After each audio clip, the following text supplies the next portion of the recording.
Fala, rapaziada, aquele salve especial com muita alegria e paz no coração para todos vocês. Eu vou colocar aqui para vocês uma série muito rápida de videoaula de no máximo 5 a 7 minutos, tá bom? Sobre relações métricas no triângulo retângulo. Alguns exercícios da nossa apostila, página 102, tá bom, pessoal? Então vamos lá, vem comigo, ó. Esse primeiro exercício, ele só serve quando eu tenho triângulo retângulo. Triângulo retângulo é aquele triângulo que eu tenho um ângulo de 90 graus. Então olha aqui em cima, ó, comigo, que aqui eu tenho um ângulo de 90 graus. Quando eu pego esse triângulo retângulo, eu tenho que observar que sempre contrário ao ângulo de 90 graus, eu tenho um lado que é chamado de hipotenusa. Então aqui, se você colocar um olhinho, ó, aqui embaixo, eu tenho esse lado que é a hipotenusa, e a hipotenusa, nesse exercício, ele chamou de A, tá bom? Aí aqui eu tenho os outros dois lados, esses outros dois lados aqui, esse lado B e esse outro lado que ele chamou de C, são chamados de cateto.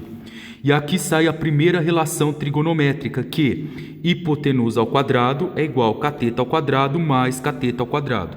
Repara comigo, pessoal, que a hipotenusa aqui é o A. Então, A ao quadrado é igual a B ao quadrado mais C ao quadrado, tá bom?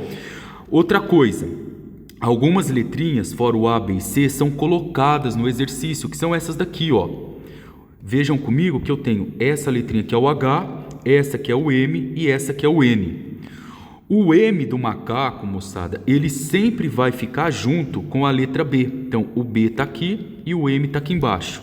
Então, eles sempre vão fazer par. O cateto B de bola vai fazer par com o M. E o outro cateto, que é o C, ele vai fazer par com o N, tá? Então, você sempre vai ter que ter um triângulo com essa estrutura. Professor Juninho, mas que estrutura? Essa daqui, ó. De novo, para você não esquecer. Você tem aqui o A, aqui você vai ter um B, aqui você vai ter um C, depois, junto com o B eu tenho o M do macaco, junto com o C eu tenho o N, e aqui eu tenho a altura do triângulo, que é representado pela letra H.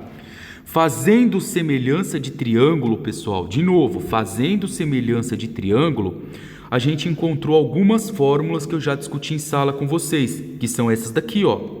Essas fórmulas que estão aqui embaixo, ó. Tá bom? Então vamos lá.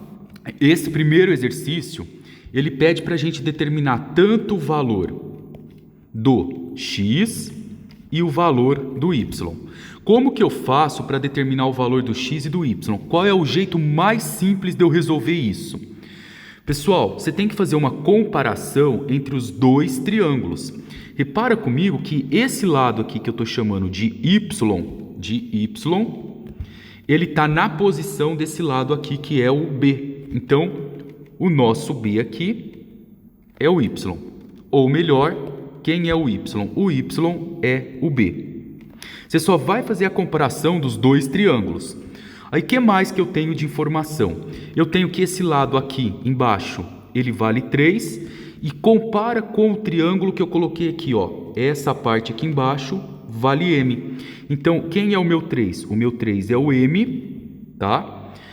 Observem também que eu tenho aqui essa altura, que eu chamei de X, e quando eu comparo com esse triângulo, a altura é o H, certo? E depois eu tenho esse outro lado aqui, que é o 12. O 12 está na mesma posição desse outro lado, que é o N. Então, o 12 faz o papel do N. Com essas informações, pessoal, qual fórmula que eu uso para poder descobrir o valor do Y e o valor do X? Se você olhar aqui comigo, o X está muito fácil de calcular, ó. O X está na posição do H, e eu tenho tanto o valor do M e tenho o valor do N. Qual dessas fórmulas mistura o H, o M e o N? Olha aqui, ó, de novo para você que tem dificuldade. Qual dessas fórmulas misturam o H, o M e o N? A fórmula é H ao quadrado igual M vezes N. E aí é só você vir aqui e substituir. Você quer descobrir o valor do H? Você sabe que o M do macaco vale 3 e o N vale 12. Então, eu sei que 3 vezes 12 é 36. Galera, ó, só lembra de um detalhe. Eu não quero o valor do h ao quadrado. Eu quero só o valor do h. Então, quem é potência vira raiz.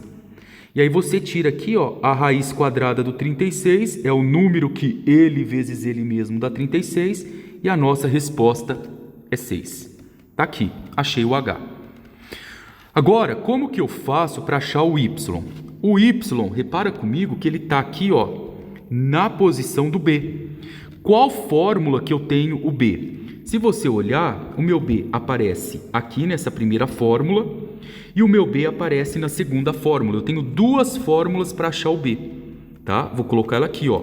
A primeira, a vezes h é igual a b vezes c. Repara comigo que essa primeira fórmula, ela não dá certo por isso, ó. O a eu até tenho. Quanto que vale o a? O a é esse pedacinho aqui embaixo que é 3, mais esse pedacinho aqui que é 12. Então, o nosso a é os 3 mais 12, o a vale 15. Eu tenho o a, que vale 15. Eu tenho a altura. A nossa altura a gente já encontrou. Olha ela aqui embaixo, ó, vale 6. Agora, pessoal, o nosso problema é que eu não tenho C. Eu quero descobrir o valor do B, que eu chamei de Y, mas eu também não tenho C. Então, não dá para eu usar a primeira fórmula. Agora, qual é a outra fórmula que eu tenho? A outra fórmula que eu tenho é essa daqui, ó. B ao quadrado é igual a M vezes A ou A vezes M, tanto faz. E agora ficou fácil, ó. O B, repara que o B é esse cara aqui, ó, tá? Que é o que eu quero descobrir. Ele é o y. Y ao quadrado é igual. O a, quanto que vale o nosso a aqui? Vale 15. O a é toda essa parte aqui de baixo, ó, pessoal. 3 mais 12. 15. E o m do macaco, quanto que vale? 3. Pronto. Eu usei essa segunda fórmula. Então, y ao quadrado é igual a 45. Y ao quadrado, quem é potência, vira raiz. Lembra que eu tenho que simplificar essa raiz quadrada do 45, ó, eu venho aqui e faço, ó, por 5, 45 dividido por 5 dá 9, divido por 3 que dá 3, divido por 3 que dá 1. Eu fatorei o 45. Agora, ó, você só precisa lembrar, aqui quando não tem nada é 2. Será que eu consigo juntar dois números iguais? Consigo, ó, 3 vezes 3, 3 ao quadrado, vezes 5. Galera, olha que legalzinho que ficou, ó. 45 é a mesma coisa que 3 ao quadrado vezes 5. Eu corto esse 2 com esse, o 3 vai para fora. E o meu 5, como não tem um 2 aqui em cima, ó, não tem um 2 aqui para cortar, ele fica dentro da raiz, ele continua aqui. Então vai ficar 3 raiz de 5. Tá aí, descobrimos tanto o valor do x quanto do y.